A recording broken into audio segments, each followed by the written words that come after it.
Le vrai danger dans le couple, c'est la comparaison. Le problème de beaucoup de couples aujourd'hui, oui, ce n'est pas l'amour. Ce n'est pas le manque d'amour, en fait. C'est la comparaison, surtout quand la femme a un métier beaucoup plus estimé dans la société que le mari.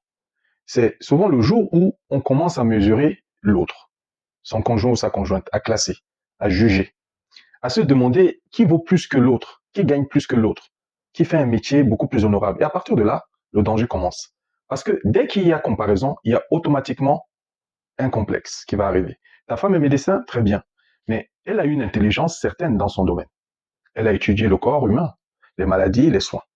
Mais cela ne veut pas dire qu'elle est beaucoup plus intelligente que toi. Pourquoi? Parce qu'il n'existe pas une seule intelligence, mais il existe plutôt des intelligences. Imaginons, toi tu es plombier.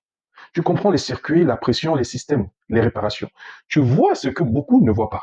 Tu résous des problèmes concrets dans la société que d'autres ne sauraient même pas commencer. Quand une chirurgienne débouche une artère, qu'est-ce qu'elle fait en réalité? Elle répare un réseau. Et quand un plombier débouche une canalisation, qu'est-ce qu'il fait? Il répare aussi un réseau. Je vais pas encore mélanger les deux. Non, alors comme je dis souvent, non, je n'ai pas encore essayé de braser la horte. Mon métier principal et que je continue et que j'adore est la chirurgie cardiaque que j'ai faite ce matin puisque j'ai opéré un patient d'un remplacement valvulaire aortique et j'avais promis au client d'ici de venir sur l'installation. Le principe est différent, mais l'intelligence existe des deux côtés. Dans un couple, le but n'est pas d'être identique, il faut le comprendre. Le but est d'être complémentaire.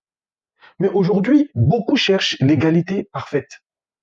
Même statut, même salaire, même rôle, même valeur visible. Mais un couple ne fonctionne pas comme un miroir. Il fonctionne comme deux pièces différentes qui s'emboîtent.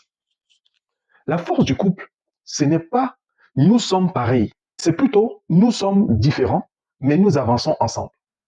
D'ailleurs, les couples les plus solides ne se comparent jamais. Ils relient plutôt leur monde. Ils cherchent les ponts entre leurs différences. Ils apprennent l'un et l'autre. Ils se stimulent les uns les autres au lieu de se juger. L'un voit ce que l'autre ignore. L'un comprend ce que l'autre découvre. Et ensemble, ils deviennent plus grands que chacun séparément.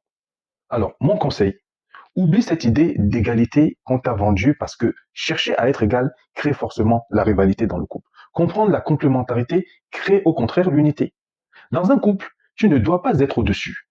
Tu ne dois pas non plus être en dessous. Sois juste à ta place et ce sera parfait. Et quand chacun est à sa place, le couple avance beaucoup plus loin, très loin même. Alors, ton avis m'intéresse sur ce sujet et n'oublie pas de t'abonner, évidemment de liker si tu aimes mes vidéos.